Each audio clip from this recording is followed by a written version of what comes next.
Welcome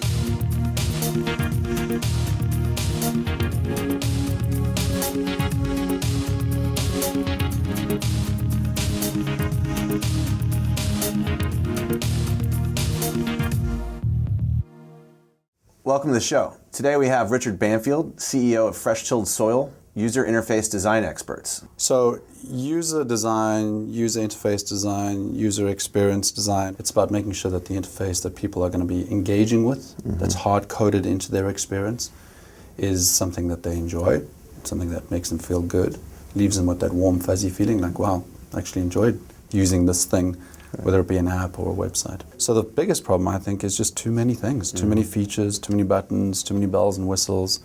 And very often we're advising our clients, take stuff out. You know, like, why do you need 10 things there? Let's have 5 things or 2 things. Right.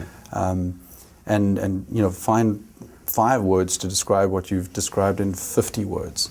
And you know, very often user interface design isn't just about the design stuff. It's not the pretty pictures. It's the messaging, it's the positioning, it's the layout, it's the architecture. What's that one thing that they need to do on that page?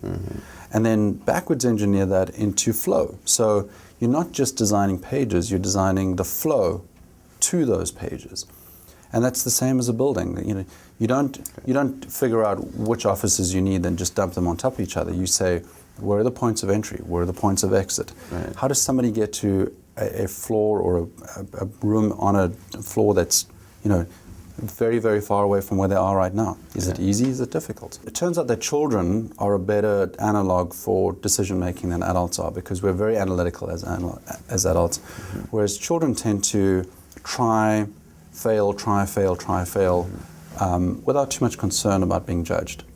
So in a recent experiment I saw, kids got given 20 pieces of hard, uncooked spaghetti, an infinite amount of tape, and a marshmallow, and they were told they had to build a tower that would support the weight of the marshmallow, and they had to make it as high as possible. And they gave the same experiment to adults, and the kids beat them, because the kids went through this iterative cycle where they would build something, fail, build it again, fail, build again, until they got something that was working. The adults were drawing pictures, they were having engineering conversations, they got the physics and chemists involved. And they're arguing about their high school physics lessons. Exactly, and unfortunately the politics got in the way of the discipline of actually just trying. Where we're moving to beyond this kind of semantic web that we live in right now is to a point that design is about experience, and it doesn't mean having pretty pictures, and doesn't mean having more gradients or bubbly buttons like we had in Web 2.0. It's about what's the experience we're trying to create here. And sometimes that means less.